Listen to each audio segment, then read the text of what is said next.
Alright, welcome back to another video. Today we're in the garage. Time for the first oil change on my Pioneer 700. The first oil change comes up rather rapidly. You'll see on your dashboard a wrench right here. If we scroll through, it's at 20 hours that comes on, so I'm just at 21 hours now. Alright, so that's how you know it's time. It doesn't really go by miles, it goes by hours when you need to change the oil the first time. So there's only a couple things you need. It's a pretty simple process. First thing is I always recommend genuine Honda oil. In this case, this is the GN4 10W30. You can adjust the viscosity of oil depending on the climate that you normally use. But for most climates, 10W30 is what's recommended. You need a Honda oil filter. This is the part number here. As always, I will have links in the description below that you can purchase this stuff. I'm going to need a 10mm and a 17mm socket, most likely, and I may use some power tools. It's important that the side-by-side is level when you change the oil. So if for some reason you can't reach under here without lifting it up, make sure you lift it up evenly. Obviously you want it level when we're doing the process. Alright, so first thing we need to do is climb underneath and drain the oil. Alright, so we've got our drain pan handy.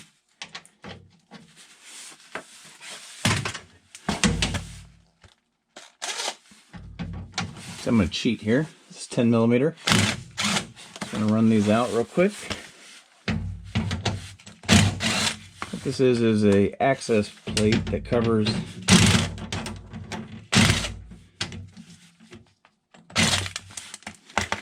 the bottom of the engine, where the drain plug is. All I have to do is just kind of slide this out of the way here. You can see here is our drain bolt. I'll take our 17mm, crack it loose. Our drain pan under here.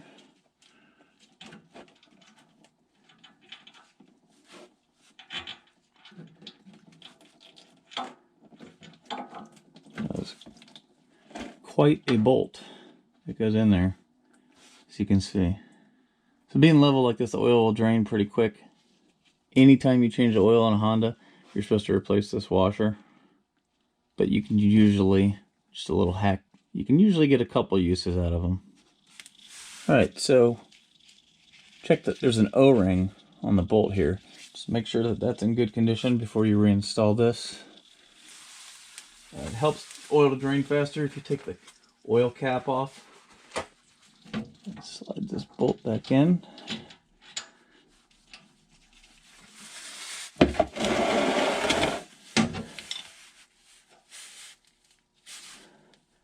You don't have to over tighten it or anything, you just want to snug it down. You are compressing that washer a little bit, so I just give it one little quick. Just take a little bit of brake parts cleaner. Clean it up real quick. Slide this out of the way. Alright, so now we can slide this panel back into place. I definitely recommend putting just a little bit of anti-seize on these bolts before you put them back. Especially if you drive your side-by-side in the winter and some of the harsher climates.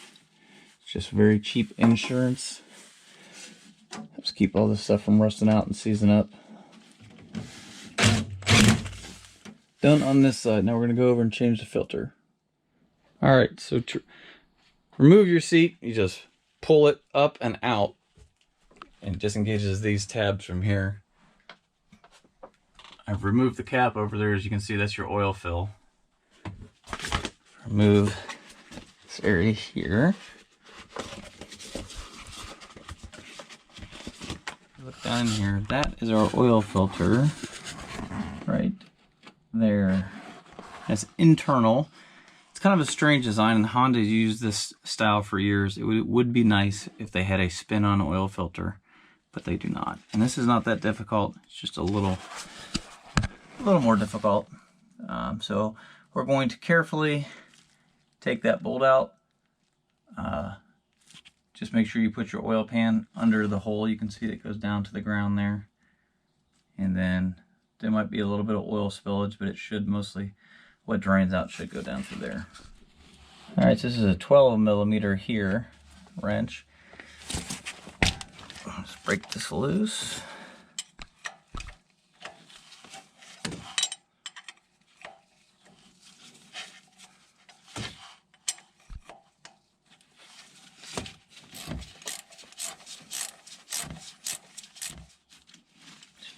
Some oil coming.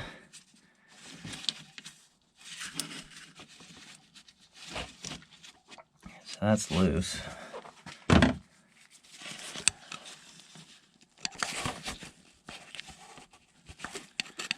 So you gotta be careful.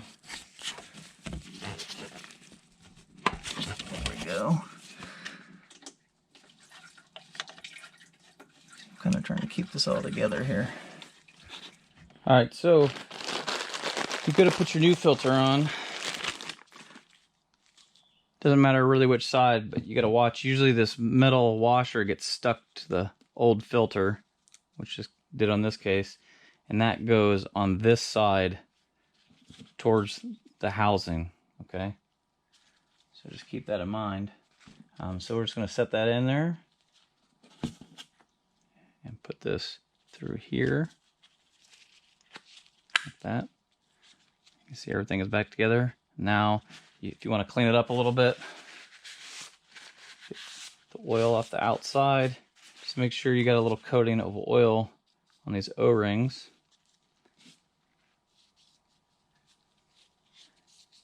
That way next time it doesn't stick when we take it out. And then this is ready to go back in the machine. Alright, so now we're going to put this whole thing back in.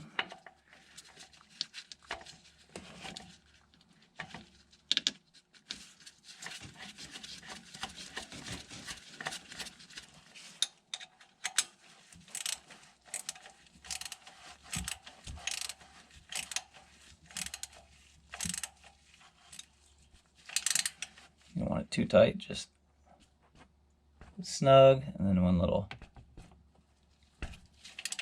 Same thing over here. I'm gonna take a little bit of brake cleaner.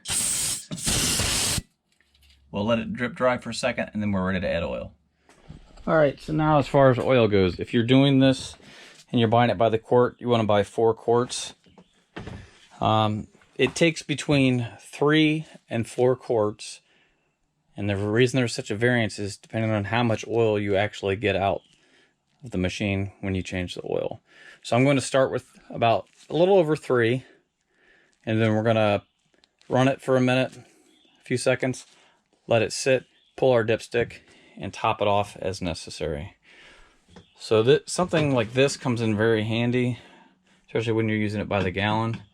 It's very easy. It's semi-transparent. So I can just fill it up to just over 3 quarts and then pour it right in.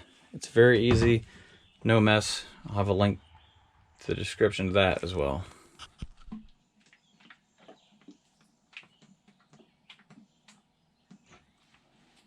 All right, so this filler neck just doesn't like to take it very fast out of here, so you're gonna have to pour it kind of slow.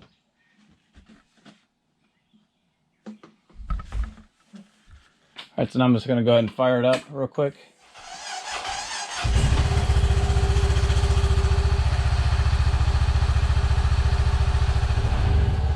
Just want to make sure it's circulated. We'll shut it off. I'm going to let it sit for a minute. I'll come back and check the oil. All right, so to check the level, here's your dipstick right here. Same side as your oil fill. You have to unscrew it counterclockwise from the engine. Just watch, there's an O-ring on there. You want it to be between these 2 lines right there. So I will wipe it off. when you're checking it, you just push it in. You don't have to screw it all the way down. Push it in, pull it back out to read it.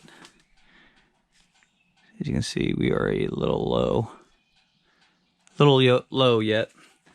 But like I said, it's important to run it first because it circulates it throughout the filter and fills up all the places that you drain the oil. Now I'll add a little bit more. All right, I'll try this one more time. Got about 3.75 quarts into it. You see we're right at that second line. So that's where we want to be. So go ahead and tighten this down. Make sure your oil cap is on. Start it. Check for leaks. And you are done. Okay, so got everything back together. Last thing we need to do is reset our maintenance minder. So that's a pretty simple process. All you have to do is press and hold this button here. Just keep holding it in, turn the key forward till you see the maintenance minder light flash, and now it's off. So if we scroll over to our maintenance section, you'll see we'll be due at 600 miles or 100 hours from now. And that's all there is to it. Hopefully this video helped you out. Like I said, everything that I used will be in the description below. If you have any questions or comments, leave them below. And until next time, we'll see you later.